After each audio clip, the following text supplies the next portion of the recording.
Rreshjet intensive të shiut deri më tani kanë përmbytur 13.211 hektar tokë bujqësore dhe 1.587 banesa. Bilanci është bërë me dije nga kryeministri Edi Rama në mbledhjen e Komitetit Ndërministror të Emergjencave Civile, nga ku ka garantuar çdo person të prekur se do të marrë dëmshpërblim. Shefi i qeverisë tha se deri më tani janë evakuar 339 persona nga 51 familje.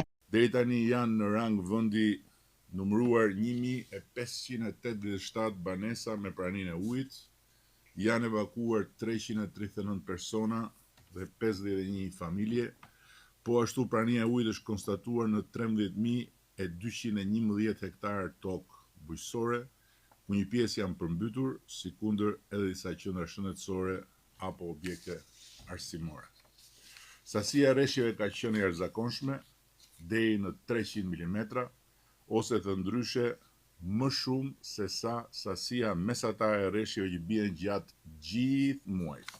Përballë ministrave, kryeministri u përgjigj edhe për akuzat e opozitës, duke thënë se të gjithë hidrovorët kanë qenë në punë dhe së para nisjes së sezonit me rreshje është siguruar gatishmëria e kanaleve kryesore, të kullimit hidrovorëve dhe kanaleve të ujrave të larta.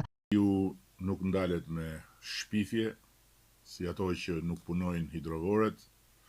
Lumejnë nuk kthehen në shtrat me protesta, si ato që s'kan lidhje fare me arsyen pse përmbyten shtëpitë e ndërtuara në territore shumë vulnerabël.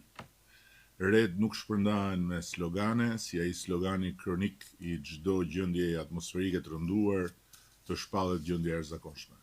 Duke sjellë në vëmendje dhe situatën nga moti i keq në të cilën përballet jo vetëm rajoni i Ballkanit Perëndimor, por edhe Europa, kryeministri tha se kjo gjendje nuk ka prekur vetëm Shqipërinë, duke ironizuar gjithashtu opozitën se lumejt nuk mund të kthehen në shtrat për protesta. Gjendje atmosferike e zgjatur dhe e rëndë, e cila nuk ka prekur thjesht Shqipërinë për ndonjë arsye që lidhet me vendin tonë, nga ato arsyet që zihen në 700 tenxheret politike mediatike të Mexhelisë shqiptare, por ka prekur një hartë të tërë.